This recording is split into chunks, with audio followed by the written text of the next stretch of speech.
안녕하세요. 오늘도 사연 살롱을 찾아주셔서 감사합니다.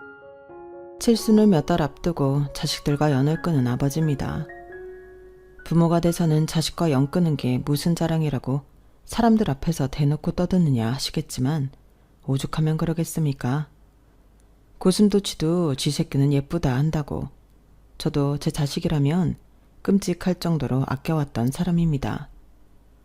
내 입에 들어갈 거 빼서 내 새끼들한테 하나라도 더 먹이고 살았고 뼈를 갈아가며 일해서 내 새끼들 공부 한 자라도 더 시키려고 노력했습니다. 그런데 그거 다 소용없는 일입디다.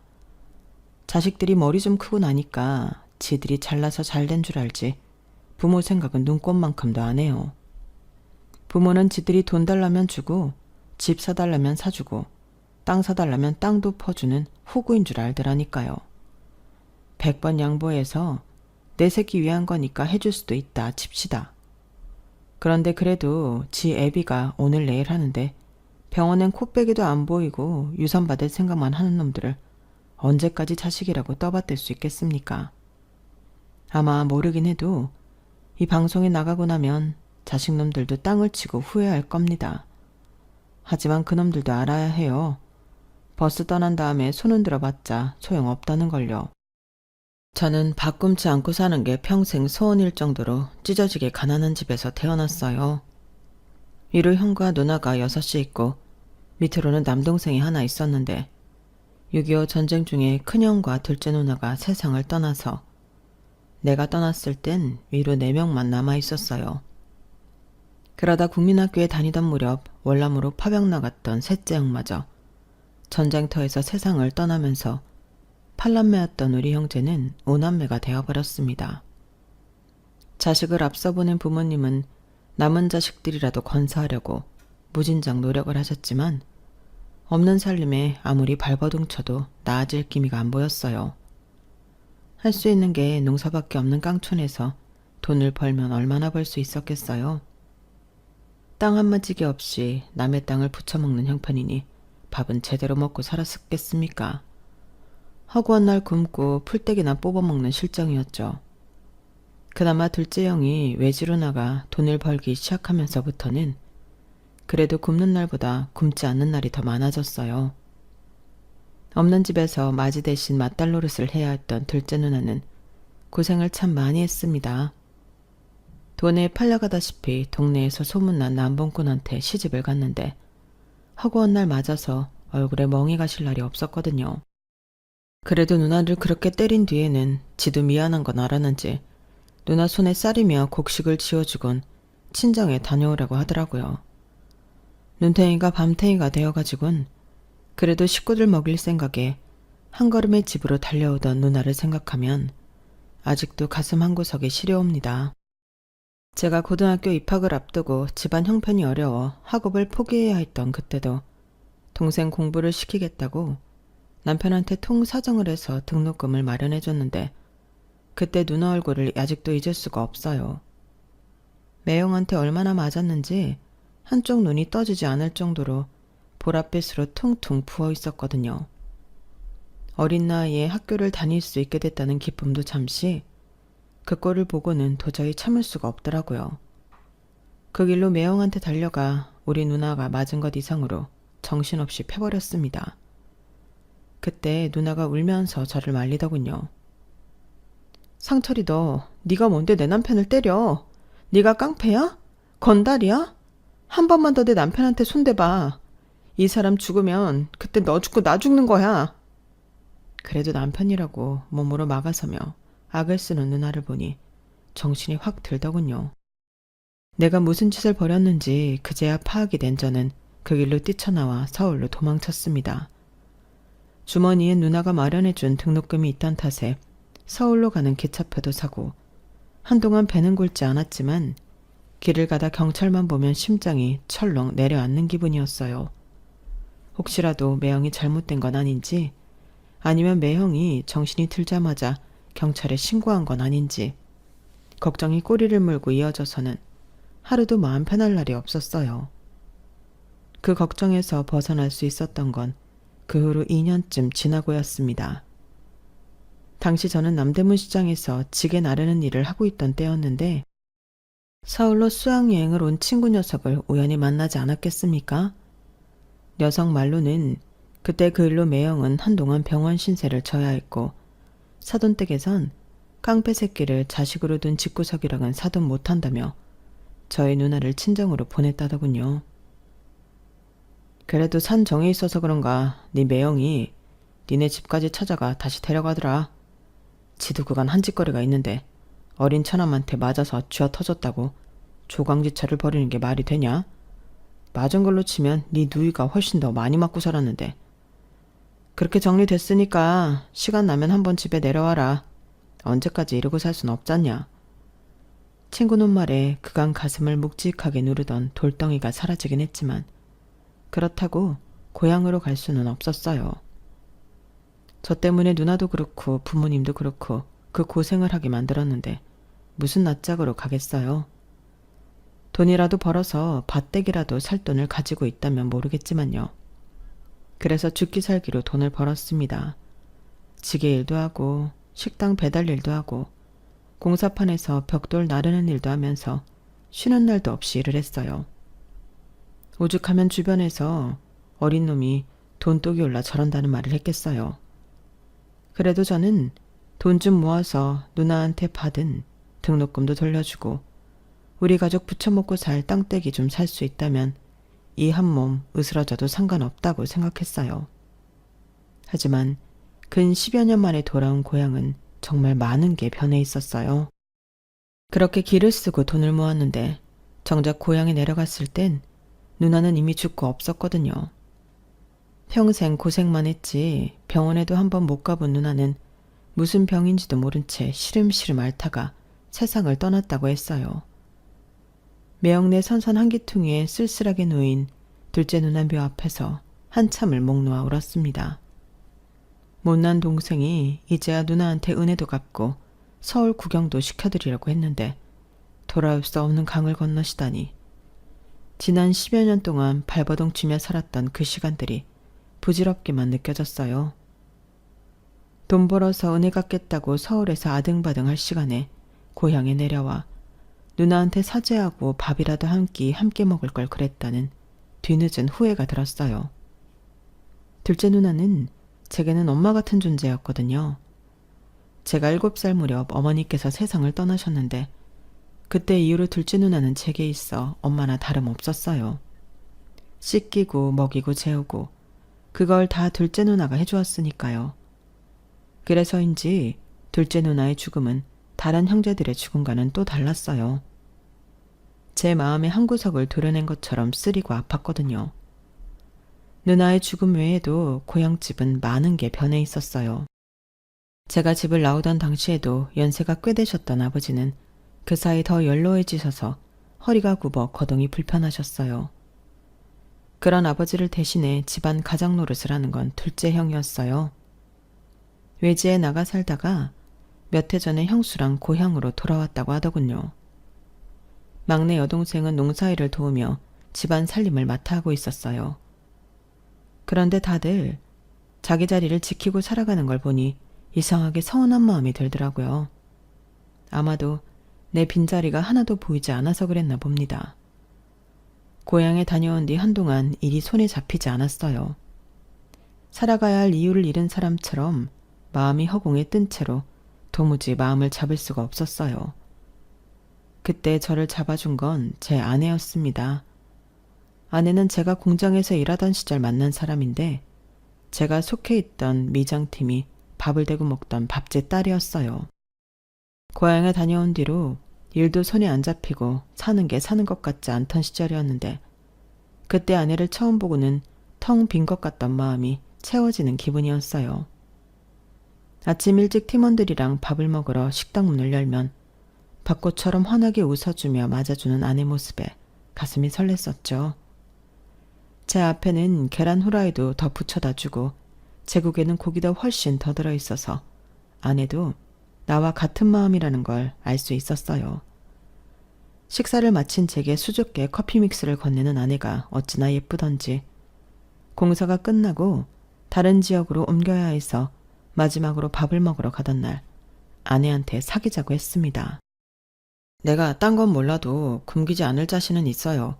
난 내 식구는 절대 안 굶깁니다. 학벌도 없고 가진 것도 없지만 내 사람은 절대 눈에 눈물 안 붓고 살 자신도 있어요. 그쪽도 나한테 마음이 없는 건 아닌 것 같은데 나 한번 믿어봐요. 당장은 살림 합치자는 게 아닙니다. 딱 3개월만 나랑 만나봐요. 그때 가서 이놈은 아니다 싶으면 내가 더는 안 조를게요. 어때요? 아내는 수줍어서 눈도 못 마주치면서도 내가 싫지 않은지 고개를 끄덕여 주었어요. 그렇게 아내랑 3개월 남짓 만나는 동안 지난 10년 동안보다 훨씬 더 서울에 대해 많이 알 수 있었어요. 지금은 사라지고 없는 옛 조선 총독부 건물에 있던 국립중앙박물관에도 가보고 지금은 옛 모습으로 복원됐으나 당시엔 동물원과 놀이시설이 있었던 창경원에도 가보고 서울의 상징이라고 할 수 있는 남산타워도 그때 처음 가봤어요. 서울 곳곳에 이렇게 멋진 곳이 많은 줄 그제야 처음 알았을 정도로 저는 그동안 돈 버는 데만 혈안이 돼서 살았던 거예요. 그러다 아내를 만나 사는 재미도 느끼고 열심히 번 돈을 함께 쓸 사람이 있다는 게 얼마나 행복한 건지 새삼 느낄 수 있었습니다. 처음 3개월만 만나달라고 했던 것과 달리 우리 부부는 사귄 지 3개월 만에 살림을 차렸어요. 지금이야 결혼식 한 번 하는데 수천에서 수억을 쓴다고 하지만 그때는 그런 게 어딨나요. 여유가 되면 예식장에서 하고 형편이 안 되면 그냥 혼인신고만 하고 사는 거죠. 게다가 장인 장모님이 실향민이라서 처가 쪽에 부를 식구들도 없었어요. 저희 쪽도 딱히 부를 친척이 없는 건 마찬가지였고요. 그래서 월세방 하나 구해서 신혼살림을 차렸습니다. 그 작은 방에 살면서 시골에서 막내 여동생이 올라오면 같이 지내고 고향 친구놈들이 찾아오면 며칠이고 집에 재워주곤 했으니 우리 집사람 성격이 참 무던한 사람인 거죠.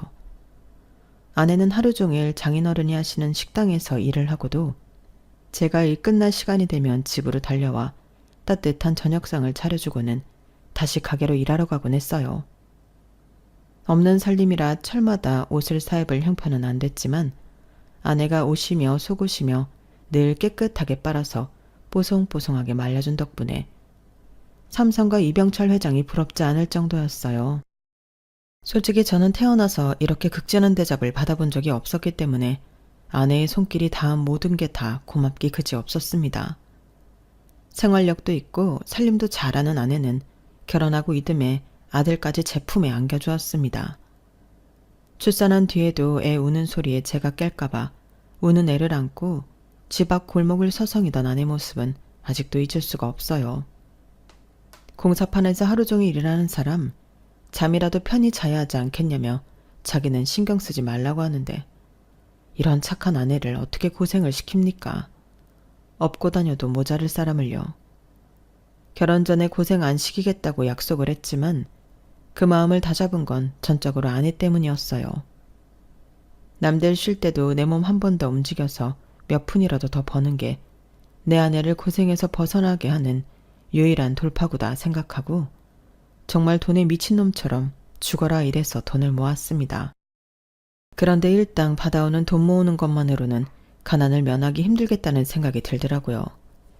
난 혼자 몸이 아니라 업체를 만들어 직원을 여럿 두고 일을 하면 훨씬 더 큰 공사도 딸 수 있고 그러면 버는 돈의 규모도 달라지니까요. 그렇게 시작한 사업은 미장일은 물론 중장비까지 영역을 넓혀서 15년 만에 작은 건설사로 발전했습니다. 비록 대기업 하청을 받아 공사를 하는 회사긴 했어도 한창 아파트 붐이 있었던 덕에 재미 좀 볼 수 있었어요. 그러다 90년대 후반이 되면서부터 시중에 자금이 말랐다는 걸 체감할 수 있었고 건설 쪽이 사양길에 접어들었다는 것도 어렴풋이 알 수 있었어요. 그래서 하던 사업을 적당한 업자한테 넘기고 앞으로 뭘 해먹고 살지 고민을 해보기로 했어요. 그동안 사업한다고 삼남매를 아내한테만 맡겨온 것도 미안하고 해서 한동안 여행도 좀 다녀볼 요량이었죠. 그동안 번 돈도 꽤 돼서 돈 걱정이 없으니 할 수 있는 결정이었어요. 그런데 회사를 팔고 반년도 안 돼서 나라에 큰 사건이 터진 겁니다. IMF 사태였죠. 건설사, 은행, 대기업 할 거 없이 하루아침에 부도가 나서 실업자가 되는 가장들이 수두룩했어요. 저도 그때 회사를 팔지 않았다면 어떻게 됐을지 모를 일이었어요.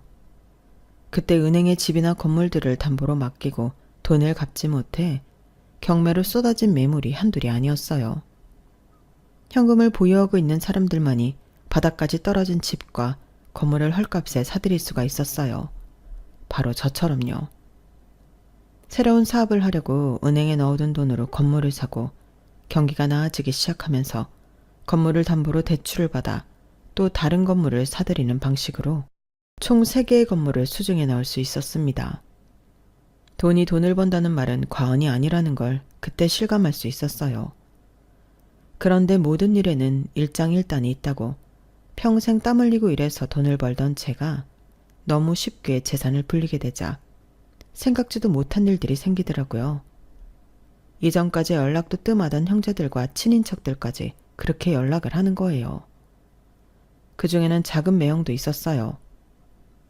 상철이 너 기억나냐? 네가 날 개패듯이 해서 내가 죽다 살아났잖냐. 남이라면 병원비에 위자료까지 죄 받아냈겠지만 네 누나가 어린 놈 인생 한번 살려달라고 그렇게 빌어서 내가 꾹 참고 봐줬다. 너 그거 잊으면 안 된다. 도대체 뭔 말을 하려고 죽은 누나까지 들먹이나 싶었어요. 그래, 어디 한번 짓거려 봐라 하고 듣고만 있었더니 드디어 본론을 털어놓더라고요. 우리 민수가 이번에 버섯 재배를 해보겠다고 하는데 농협에서 대출도 안 되고 아주 죽을 맛이다. 애비가 되어선 자식이 큰맘 먹고 일 좀 해보겠다는데 도움도 못 주고 내 체면이 말이 아니다. 그래서 말인데 네가 돈 좀 만들어 보내라. 서울서 빌딩도 3개나 가진 놈이 설마 돈이 없다고는 하지 않겠지? 이럴 줄 알았습니다. 역시나 돈이더라고요. 저놈이 평생 우리 누나를 개패듯이 했던 건 생각 않고 저한테 한번 맞은 건 위자료를 받아야겠다니 완전 도둑놈 심보 아닙니까? 내가 돈이 썩어나도 저런 놈한테는 동전 하나 줄 생각이 없었어요. 돈이야 있죠. 매형 말씀대로 빌딩이 3개나 있는 놈이 돈 없다 그러면 안 되죠. 그런데 딱 매형한테 줄 돈은 없네요. 매형도 자식 외에 영 끊어진 처남한테 연락해 돈 구걸하시는 거겠지만 저도요. 내 새끼들 남들 못지않게 입히고 먹이고 가르치느라 써야 돼서 남줄 돈은 없어요. 뭐? 너 지금 말 다 했냐? 내가 그때 너 감옥소에 쳐넣을 수도 있었어. 그걸 참아줬더니 은혜는 못 갚을 망정 뭐가 어쩌고 저째? 이런 배은망덕한 놈 같은 이라고? 네 누나가 내 돈 빼다가 니네 집에 퍼다 나른 게 얼만데. 그래도 내가 네 누나를 아끼는 마음이 있어서 참아왔던 건데 네 놈한테 양심이란 게 있다면 너 이러면 안 되는 거다. 양심이요? 그건 내가 매형한테 할 소리입니다. 그렇게 우리 누나를 아끼는 분이 허구 헛날 그렇게 패고 살았습니까? 누나 죽자마자 1년도 안 돼서 길목다방 정마담을 안방에 앉히신 분이 우리 누나를 아끼는 마음이 있었다고 할 수 있냐고요. 요즘 같으면 마누라 패는 놈은 그대로 교도소행입니다. 내가 지금까지 후회가 되는 건 진작에 당신을 경찰에 고발하지 않은 거라고요. 한 번만 더 내 앞에서 그 더러운 입으로 우리 누나 얘기 꺼내면 그땐 내가 가만 안 둡니다. 아셨어요? 그렇게 전화를 끊은 뒤로 조카놈이 전화해 도와달라고 통사정을 했지만 땡전 한 푼 주지 않았어요. 매형은 몰라도 조카는 누나 자식이니 그깟 사업 자금이야 대줄 수도 있었지만 그놈 하는 꼴이 여간 미워야죠. 지 엄마 제사도 안 지내는데 적어도 누나 기일에 산소는 찾아가 봐야 하는 거잖아요. 그런데 한 번을 안 찾아가더라고요. 매년 누나 기일에 산소에 가보면 벌초를 안 해서 아주 엉망인 거예요. 동네 사람들한테 물어보니 그 집 식구들은 아무도 산소에 발걸음을 안 한다더라고요. 명절에 선산을 찾을 때도 제 누나 묘에는 술도 한 잔 안 따라 놓는다니 참 매정한 인간들이에요. 매형이랑 그 부인은 그렇다 쳐도 어떻게 자식놈들까지 그럴 수가 있느냐고요. 그래놓고 나한테 외삼촌이 조카를 안 도와주면 누가 도와주냐는 소리나 하고 정말이지 할 수만 있다면 서울 근교로 둘째 누나 묘를 이장하고 싶은 심정입니다. 매형 말고도 돈 빌려달라는 전화를 수도 없이 받아왔어요. 제가 찢어지게 가난했을 때 우리 큰애가 옥상에서 떨어져서 큰 수술을 받아야 했을 때는 다들 모른 척하던 사람들이 말이죠. 그때 장모님이 금반지며 시집 올 때 가져왔던 폐물들을 팔아서 수술비를 대주지 않으셨다면 우리 아들은 아마도 이 세상 사람이 아니었을 거예요. 정작 우리 식구가 힘들 때 도움을 준 사람들은 아무 말이 없는데 어떻게 된 게 안면 몰수하던 인간들만 돈 빌려달라는 연락들을 하는 건지 잘못돼도 한참 잘못된 것 같습니다. 돈을 벌고 생활에 여유가 생기고 가장 좋았던 건 뭐니 뭐니 해도 내 새끼들이 원하는 걸 다 해줄 수 있었다는 걸 겁니다. 저는 자식이 아들 둘에 딸 하나가 있는데 셋 다 해외로 어학연수도 보내주고 막내딸은 중학생 때부터 호주로 유학을 보내서 영어를 무척 잘한답니다. 두 아들 녀석들도 중고등학교 때부터 학원에 과외까지 돈 안 아끼고 지원을 해주었고 덕분에 대학도 다들 이름 있는 대학에 보낼 수 있었거든요. 자식들이 남들이 부러워할 만한 직장에 취직해 가정까지 이뤘으니 부모로서 뭘 더 바라겠습니까? 그런데 자식이 원하는 건 뭐든 해줬던 게 어찌 보면 자식들 인생에 독이 됐는지도 모르겠어요. 이놈들이 가정까지 이룬 뒤에도 늙은 애비한테 수시로 손을 벌리니 말입니다. 제가 아내 말이라면 양잿물도 마실 놈이란 걸 아는지라 툭하면 지 엄마 통해서 돈을 요구해 오는데 이게 날이 갈수록 정도가 심한 거예요. 지 자식 교육시키는 교육비까지 나한테 떠넘기니 이거야 참. 아니 이제 하다 지 자식 유치원비까지 나보고 내라는 거야? 그럼 어떡해요. 큰애 수입으론 힘들다는데. 그러면 자기 형편대로 자식 교육을 해야지. 능력도 안 되는 놈이 무슨 영어 유치원을 보낸다고 다 늙은 애비한테 손을 벌려? 예은이 애미도 그래. 지 남편 벌이로 힘들면 지도 같이 벌 생각을 해야지. 결혼한 지가 언젠데 여직 집에서 놀면서 요가니 피타니 필라 머시기니 지 몸 만들 생각만 하고. 아니 지가 미스코리아 나갈 거야? 탤런트가 될 거야. 허튼 데 쓸 돈 아껴서 지 자식 공부시킬 생각은 안 하고 어쩜 그렇게 생각이 없나 몰라. 여보, 그러지 말고 이번 한 번만 도와줘요. 요즘 애들은 다 다닌다는데 예은이 혼자만 영어 유치원 안 보내면 애가 얼마나 기가 죽겠어요. 당신은 손녀딸이 남들 앞에서 기죽고 있으면 보기 좋겠어요? 그러니 이번 한 번만 도와줍시다. 다 원참. 지들 결혼할 때 아파트 사줘, 임신했다고 태교여행 보내줘, 애 낳았다고 차 사줘. 이제 내 영어 유치원비까지 내놓으라니 이거말로 칼 안 든 강도가 따로 없구만. 에휴, 못난 놈들. 큰아들 녀석은 지 엄마를 시켜 지 딸내미 영어 유치원비까지 받아갔어요. 몇 달만 처음엔 도와달라는 놈이 1년이 넘도록 영어 유치원비 낼 날이 되면 지 엄마한테 문자를 보내서는 꼬박꼬박 받아가더라고요. 그래놓곤 철마다 가족여행으로 해외 곳곳을 다니는 걸 보니 속에서 천불이 났어요. 우리 부부는 정작 돈이 있어도 엄두가 안 나 해외여행 한번 못 가가는 처진데 말이죠. 큰놈이 이 모양이면 둘째는 좀 나아야 할 텐데 그놈은 한술 더 뜨는 놈이에요. 지 부모한테도 장사를 해먹는 놈이라니까요. 아빠, 요즘엔 연세 드신 분들도 다들 캠핑카 몰고 부부끼리 여행 다니신다니까요. 캠핑카 하나 있으면 호텔비도 안 들지. 차 타고 가다가 경치 좋은데 차 세워놓고 밥도 해먹으면 밥값도 안 들지. 이거 완전 남는 장사라니까요. 아버지가 타시다가 나중에 저한테 물려주시면 대대로 쓸 수 있다고요. 그러니까 이참에 아빠도 캠핑카 한 대 사세요. 제가 아는 형이 캠핑카 수입업을 하는데 기가 막힌 매물이 나왔거든요. 지금 그거 사시면 시중가보다 30% 싸게 살 수 있어요.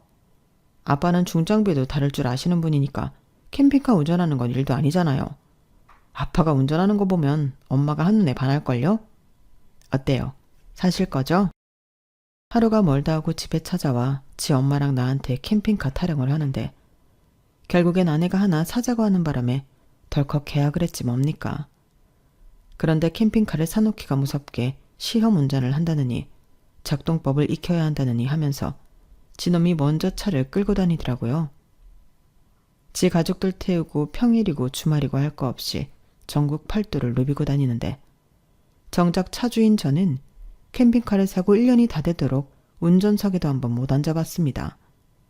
그런데 이놈이 언제부턴가 캠핑카가 흥미가 떨어졌는지 차고에 넣어두고 손도 안 대지 뭡니까? 그래서 모처럼 아내를 태우고 여행이나 가볼까 했더니 글쎄 차가 꼼짝을 안 하는 거예요. 아는 정비사한테 견적을 받아봤더니 엔진을 갈아야 한다는 거예요. 아니, 산지 1년도 안 됐는데 무슨 엔진을 갈아? 에이, 무슨 소리야. 이거 못해도 10년은 좋게 넘게 탄 것 같은데 겉만 멀쩡하지 속은 완전 늙은이야. 이런 걸 돈 주고 산 거야? 얼마나 줬는데? 아들놈이 신형이라고 했던 캠핑카는 겉만 번지르르한 중고였고 그나마도 아들놈이 엉망으로 타고 다닌 탓에 엔진이고 그 밖에 부품이 마모돼서 폐차를 해야 하는 상황이었어요. 알고 보니 둘째 놈이 지가 아는 중고상하고 짜고는 지 애비를 상대로 사기를 친 거였어요. 지 애비 돈을 수천만 원이나 꿀꺽하고도 용서를 빌기는커녕 뻔뻔하게 나오는 꼴을 보니 혈압이 올라서 사기로 고소를 하겠다고 으름장을 놨습니다. 그랬더니 뭐라는 줄 아십니까? 아빠, 아무리 그래도 그렇지 돈 몇천에 자식을 고소하겠다는 게 말이 돼요? 애초에 아빠가 형한테 하신 만큼 저한테도 신경 써주셨으면 제가 이런 짓까지 하겠습니까? 저도요, 이렇게까지 하고 싶진 않았다고요. 이놈아, 내가 뭘 네 형한테만 해줬다는 거냐? 너나 네 형이나 결혼할 때 똑같이 아파트 사주고 애 낳았을 땐 차도 똑같이 사줬는데 뭐가 부족하다고 그래? 참, 아빠, 아파트라고 다 같은 아파트입니까? 형은 강남에 있는 아파트 사주고 저는 강북에 있는 그지 같은 동네에 사주셨잖아요. 그게 지금 가격 차가 얼마나 나는 줄 아세요? 내가 아주 집사람 보기 미안할 정도라고요. 솔직히 이번에 아버지한테 사기친 돈 그거 다 해봐도 형네랑 우리 아파트 가격 차의 10분의 1도 안 돼요. 세상에 이런 놈이 어디 있습니까? 지 처가랑 가까운 지역에 집 구한다고 해서 은평구에 집을 사준 건데 이제 와서 집값 차이 난다고 지 애비한테 사기를 치는 놈이라니. 정말 남이 알까봐 창피할 정도였어요. 생각 같아선 이참에 콩밥 좀 먹여서 정신 좀 차리게 하고 싶었지만 아내가 하도 울고불고 통사정을 해서 참았습니다. 내가 자식 잘못 키운 죄다 생각하면서요. 그나마 딸아이는 어릴 때부터 해외로 유학을 보내놔서 그런지 지 오빠들이랑 다르게 독립적인 편이었어요. 대학을 졸업한 이후로 집에 손 한 번 벌린 적이 없었으니까요. 그래서 두 아들보다 딸애가 낫다 싶었는데 이게 아주 지 오빠들 찜쪄먹는 녀석이었지 뭡니까. 홍기가 찼는데도 결혼할 생각을 안 턴 딸이 하루는 집에 찾아와 그러는 겁니다. 아빠, 난 결혼할 생각 없으니까 오빠들 결혼할 때 준 거 지금 돈으로 주세요. 아파트랑 차, 애들 교육비 등등. 그동안 오빠들한테 들어간 돈 내가 엑셀로 정리해봤더니 이 정도가 나오더라고요. 거기에 화폐 가치 변동률까지 계산하면 딱 이 금액이에요. 너 지금 무슨 소리를 하는 거냐? 아니, 결혼을 해야 집을 사주든 차를 사주든 하는 거지. 결혼도 안 한 놈이 무슨 돈 타령이야? 아빠, 난 결혼 안 한다니까요. 돈만 있으면 충분히 즐기고 살 수 있는데 미쳤다고 결혼해서 남일 좋은 일 시켜요? 여자가 결혼하면 그날부터 인생 쭈그러드는 거라고요. 시댁 식구들한테 들볶이지. 출산하면 애까지 키워야 되지. 그럼 내 인생은 어디서 찾아요?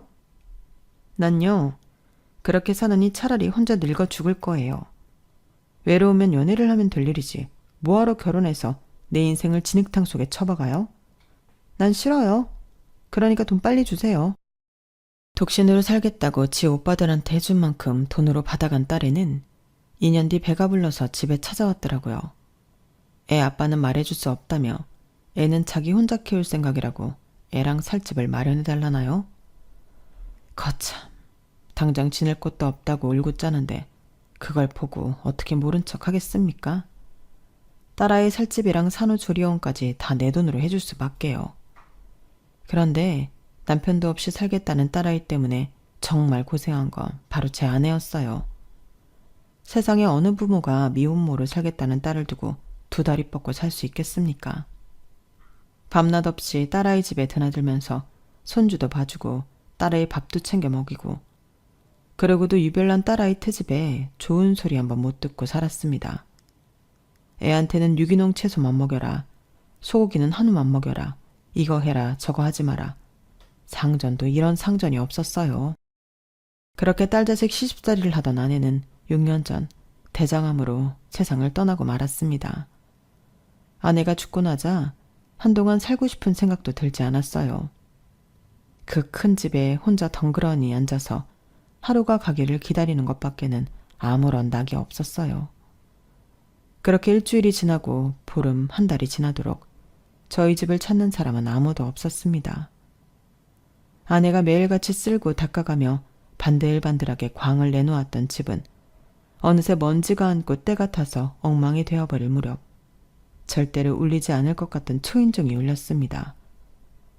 혹시나 자식놈들 중 하나가 찾아왔나 해서 문을 열었더니 웬 중년 여성과 낯선 청년이더라고요. 주민센터 직원과 함께 저희 집을 찾아온 청년은 근처 대학 사회복지학과 학생이라고 했어요. 다짜고짜 자기들이 도울 게 있을까 해서 왔다길래 도대체 어떻게 알고 우리 집에 찾아왔느냐고 했더니 제가 사는 아파트 상가 마트 주인이 알려줘서 왔다더라고요. 어르신께서 매일 라면 만드신다고 아파트 상가분이 그러시더라고요. 사모님이 돌아가신 지 얼마 안 됐다고 들었어요. 그러고 보니 아내가 세상을 떠난 뒤로 입맛도 없고 딱히 해먹을 줄 아는 것도 없어서 매일같이 마트에서 라면을 사다 먹었더니 그걸 보고 주민센터에 연락한 모양이더군요. 내 자식들도 나 몰라라 하는 판에 이웃이 라면만 먹는 걸 보고 주민센터에 대신 도움을 청해주다니 그래도 아직은 인정이 있는 세상이다 싶었어요. 어르신, 제가 도와드릴 테니까 인터넷으로 돌봄 서비스 신청을 하세요. 그래야 정식으로 도움을 받을 수 있어요. 젊은 청년은 자신이 들고 온 전자기기를 꺼내 저 대신 독거노인 돌봄 서비스를 신청해 주었어요. 그리고는 그날 이후 민석이라는 청년은 매일같이 우리 집에 찾아와 밥은 먹었는지 필요한 건 없는지 물어가며 집 청소도 도와주고 저를 데리고 근처 공원으로 산책도 가주곤 했습니다. 처음엔 청년의 방문이 불편하기만 했던 저도 조금씩 청년과 서스럼 없이 지내게 되었고 그러는 사이 청년은 대학을 졸업하고 정식으로 사회복지사가 되었어요. 자기 관할 구역이 아님에도 매일같이 출퇴근길에 찾아와 말벗도 해주고 같이 밥도 해먹는 사이가 되었죠. 도대체 어떤 부모 밑에서 가정교육을 받고 자랐길래 이리도 바르게 자랐나 싶어 하루는 부모님은 뭐 하는 분이냐고 물었더니 부모님이 안 계세요. 태어나자마자 시설에 버려졌거든요. 아니, 그럼 내 코가 석잔데 남을 돕겠다고 그런 일을 한다는 거야? 아이고 참, 민서가 누가 누굴 돕는다고 그래. 기껏 힘들게 공부를 했으면 남들보다 잘 살 궁리를 해야지. 어르신, 저 잘 살고 있어요. 후원자분들 도움으로 대학도 다녔고요. 이렇게 사회복지사도 됐잖아요. 제가 지금 이렇게 한 사람 몫을 하고 살 수 있는 건 다 후원자분들과 국민들 세금 덕분이에요. 그러니 제가 받은 거 이제는 저도 갚고 살아야 할 거 아닙니까? 민석이 말을 듣는 순간 망치로 머리를 한 대 맞은 기분이었어요. 그동안 남들보다 잘 먹고 잘 입고 살겠다고 아등바등 돈을 모아왔던 제 자신이 부끄러울 정도였어요. 쥐뿔도 없이 서른을 바라보는 나이에 고시원에 살면서도 남들한테 받은 걸 갚을 수 있다고 좋아하는 민석이가 저보다 훨씬 어른스러워 보였습니다. 그래서 나도 이젠 좀 달라져야겠다는 생각을 했습니다. 먼저 민석이한테 고시원을 나와 우리 집에서 같이 살자고 했어요. 집도 크고 빈 방도 많은데 한 사람 더 들인다고 뭐가 달라지겠어요? 그렇게 민석이랑 한 집에 살면서 나도 사회를 위해 뭘 할 수 있는지 많은 생각을 했습니다. 부모 없이 자라는 아이들을 위해 시설에 기부도 하고 무료 급식소에 쌀도 보내고 학비가 부족한 애들을 위해 대학에 장학금도 보내줬습니다. 살면서 돈 쓰는 게 하나도 아깝지 않았던 건 그때가 처음이었어요. 그렇게 몇 년을 민석이랑 함께 살다가 녀석이 결혼을 하면서 다시 혼자가 되었습니다. 민석이가 결혼할 때 부모님을 대신해 내가 살 집이라도 해주겠다고 했더니 민석이도 그렇고 민석이 처도 그렇고 한사코 거절을 하더군요. 부창부수라고 아내도 자기랑 똑같은 사람을 얻어서는 부부가 아주 올곧게 자란 티가 났어요.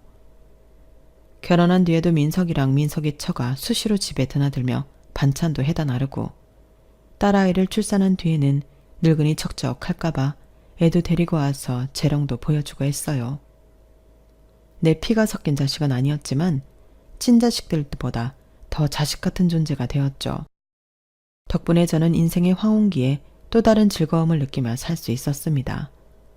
하지만 세월은 이 늙은이 몸을 하루가 다르게 갉아먹었고 결국 병원 신세를 지게 됐어요. 신장은 말기라더군요. 이미 암으로 아내를 떠나보낸 경험이 있던 터라 얼마 못 살 거라는 건 짐작할 수 있었어요. 그래서 민석이를 시켜 자식들한테 연락을 했더니 웬일로 자식놈들이 득달같이 병원으로 달려왔더라고요. 그런데 내가 입원해 있는 병실로는 오지 않고 죄다 주치의방으로 달려갔다는 거예요. 애비 병세가 어떤지 알아야 하니 그런 걸 거라고 생각하고 자식놈들을 기다리고 있었는데 아무리 시간이 지나도 한 놈도 코빼기를 보이지 않지 뭡니까? 그때 쎄한 기분이 들면서 이놈들이 뭔 생각을 하는지 알 수 있었습니다. 이놈들이 병원에 찾아온 건 지 애비가 걱정돼서가 아니라 언제 죽느냐가 궁금했던 거라는 걸요. 보다 못한 민석이가 큰애한테 전화를 했더니 지금 바쁘니까 나중에 전화하라며 끊더랍니다. 수화기 너머로 들리는 소리가 시끌벅적한 게 무슨 파티라도 하는 것 같더라고요. 둘째랑 막내딸 목소리도 간간히 들렸는데 얼핏 들어보니 내가 죽으면 빌딩을 하나씩 나눠 갖자는 그런 얘기를 하는 것 같았어요. 지 애비가 암에 걸려 오늘 내일 하는 판에 유산 받을 생각에 파티를 벌이는 자식들이라니. 이런 걸 그동안 내 등골 빼가며 키웠다는 게 그렇게 후회가 될 수 없었어요. 그래서 변호사를 불러 유언장을 만들었습니다. 그리고는 서류 정리가 다 끝난 그날 자식들을 불러 유언장을 공개했어요. 변호사 전화를 받고 병실로 달려온 자식들은 제가 이미 죽은 줄 알고 있었는지 병실에 들어와 멀쩡한 나를 보고는 귀신이라도 본 표정들이더라고요. 놀랄 거 없어. 죽기 전에 내 손으로 유산 정리하고 싶어서 부른 거니까. 다들 정신 사나우니까 문과에 서 있지 말고 들어왔으면 앉아라. 그렇게 자식들을 한자리에 앉혀놓고 변호사를 시켜 유언장을 낭독하게 했습니다. 결론적으로 제가 가진 빌딩 중 2개는 팔아 재단을 만들고 그 재단은 민석이가 관리하게 했습니다. 민석이가 자랐던 것 같은 보육시설에 후원을 하고 부모 없는 애들이 자립할 수 있게 도움도 주고 학비도 대주는 일을 하라고요. 그리고 남은 빌딩 하나는 제가 입원해 있는 병원에 기부하기로 했습니다. 수술비가 없어서 고생하는 환우들한테 수술비도 대주고 의료보험이 적용 안 되는 고가의 약이 필요한 환자들한테는 약값도 대신 대주라고요. 그리고 제가 살던 아파트는 민석이 앞으로 해주었습니다. 세금은 건물 2개 판돈에서 떼어 이미 납부한 상태고요. 여기까지 발표를 하자 자식놈들이 득달같이 달려들더군요. 아버지, 지금 뭐 하시는 거예요? 자식이 3이나 있는데 그 많은 재산을 죄다 남한테 준다고요? 그럼 우리는요? 아버지 자식인 우리는 뭘 가지란 거냐고요? 병말이 맞아요. 어떻게 아버지가 우리한테 이러실 수가 있어요? 피도 안 섞인 저 인간한테는 재단도 맡기고 집도 주면서 왜 우리한테는 10원 한 장 안 주냐고요. 이건 무효예요. 절대 받아들일 수 없다고요. 오빠들 진정해. 법적으로 우리가 받을 수 있는 금액이 있으니까. 아빠가 이렇게 나오면 우리가 소송을 걸어서라도 받아내자고. 막내딸은 지 오빠들보다 이성적으로 나왔어요. 하지만 이어진 변호사의 말에 지 오빠들처럼 미쳐 날뛰기 시작하더군요. 그동안 아버님으로부터 증여받은 아파트, 차, 그 밖에 거액 현금들을 따져볼 때 소송을 하셔도 딱히 받으실 금액이 없으실 겁니다. 특히 따님은 2 오빠들보다 2배는 더 가져가셨기 때문에 더더욱 그렇죠. 다른 로펌을 찾아가 상담을 하셔도 마찬가지일 겁니다. 변호사의 말에 자식들과 며느리들은 하늘이 무너진 것처럼 망연자실한 표정이었어요. 막내딸은 방방 뛰며 울고불고 난리였고요. 그동안 내가 니들한테 너무 많은 걸 줬어. 그러지 말아야 했는데 말이다. 늘 받고만 살다 보니 니들은 받은 거에 대해 고마워하는 마음도 없잖니. 이 예비가 마지막 하는 길에 내 자식들한테 그동안 못했던 참교육을 하려는 거니까 그렇게들 알고 돌아가거라. 그리고 똑똑히 들어라. 부모는 니들이 필요할 때마다 돈을 꺼내 쓸 수 있는 지갑이 아니란다. 부모 자식 간에도 주고받는 게 있어야 하는데 니들은 나한테서 받아가기만 했지 가져온 게 하나도 없어. 그러니 이참에 니들이 어떻게 살았는지 반성하고 니들 자식들한테는 제대로 된 부모가 될 수 있도록 해라. 얘기 끝났으니 다들 나가봐. 피곤해서 자야겠다. 한바탕 난리를 치고 난 뒤 자식들은 개별적으로 민석이한테 연락해 재단이랑 집을 내놓으라고 어르고 달래고 협박까지 했던 모양입니다. 그래서 변호사를 시켜 자식들한테 경고를 했습니다. 한 번만 더 민석이한테 연락해 협박하면 그동안 증여해준 재산도 회수하겠다고 말이죠. 그제야 자식놈들은 잠잠해질 수 있었어요. 저는 여전히 암투병 중이고 언제 세상을 뜰지 알 수 없습니다. 하지만 그래도 죽기 전에 내가 할 수 있는 일을 처리한 것 같아서 시원하기도 하고 한편으로는 마음이 무겁기도 합니다. 내 자식들은 내가 잘못 키운 탓이니 누굴 탓하겠습니까? 부디 여러분은 내 자식이 예쁘다고 내 새끼 입에만 맞는 걸 넣어주지 마시고 옆에 있는 친구들과 나눠 먹을 줄 아는 아이가 되도록 교육하시기 바랍니다. 안 그러면 저처럼 늙어서 후회하게 될지 모르니까요. 지금까지 제 사연을 들어주셔서 감사합니다. 다들 건강하시고 행복하십시오. 여러분, 사연 댓글에 응원과 현명한 조언 부탁드려요. 좋아요와 구독은 저에게 큰 힘이 됩니다. 오늘도 좋은 일 가득하세요.